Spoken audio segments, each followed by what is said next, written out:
വയനാട് മുണ്ടക്കൈ ചൂരമല അട്ടമല ഭാഗത്ത് തിരച്ചിലിന് സന്നദ്ധ പ്രവർത്തകരുടെ കൂട്ടായ്മയായ ആലുവ ഉളിയന്നൂർ കുഞ്ഞുണ്ണിക്കര സ്കൂബ ടീമും ഇന്ത്യൻ സൈന്യവുമായി സഹകരിച്ചാണ് തിരച്ചിൽ. ആദ്യ ദിവസം മുണ്ടക്കൈ സ്കൂളിന് സമീപം കുത്തൊഴുക്കിൽ ഒറ്റപ്പെട്ട സ്ഥലങ്ങളിലെ മൃതദേഹങ്ങളടക്കം മറുകര കടത്താൻ കവുങ്ങുകൊണ്ട് താൽക്കാലിക പാലം നിർമ്മിച്ചു നൽകാനും വെള്ളരിമല വില്ലേജ് അട്ടമല ഭാഗത്ത് ഫോറസ്റ്റിലൂടെ 8 കിലോമീറ്ററോളം കാൽനടയായി ചെങ്കുത്തായ ആരും എത്തിപ്പെടാത്ത പുഴയരികിലേക്ക് വടം കെട്ടി തൂങ്ങിയിറങ്ങി സൂചിപ്പാറ ഭാഗത്ത് വരെ തിരച്ചിൽ നടത്താനും ഇവർക്ക് കഴിഞ്ഞു.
പോവാട്ടോ.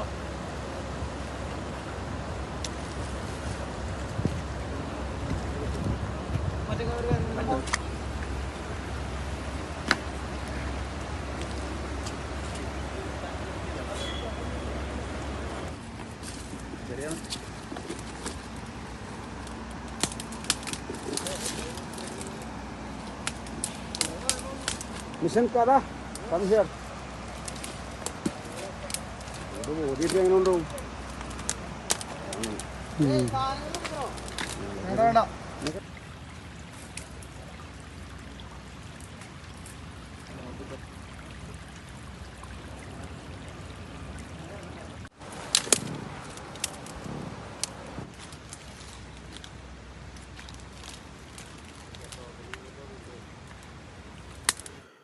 പുഴയുടെ ഭാഗത്തുകൂടി മണ്ണുമാന്തി യന്ത്രങ്ങൾ എത്തിച്ച് തിരഞ്ഞാലേ ഇനി മൃതദേഹങ്ങൾ ലഭിക്കൂ എന്നാണ് ഈ ടീമിൻ്റെ അഭിപ്രായം.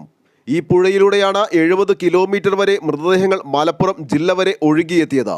Team coordinator Niyas Kappuri, captain Ansari Chaliyeli എന്നിവരുടെ നേതൃത്വത്തിൽ യഹ്യ, നിസാം, നസീർ, ഷമീർ, നിജാസ്, സനൽ എന്നിവർ ചേർന്ന 4 പേരുടെ സംഘങ്ങളായാണ് 3 ദിവസം തിരച്ചിൽ നടത്തിയത്.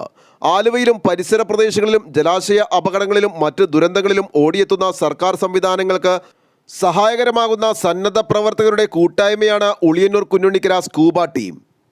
News desk, Aluva.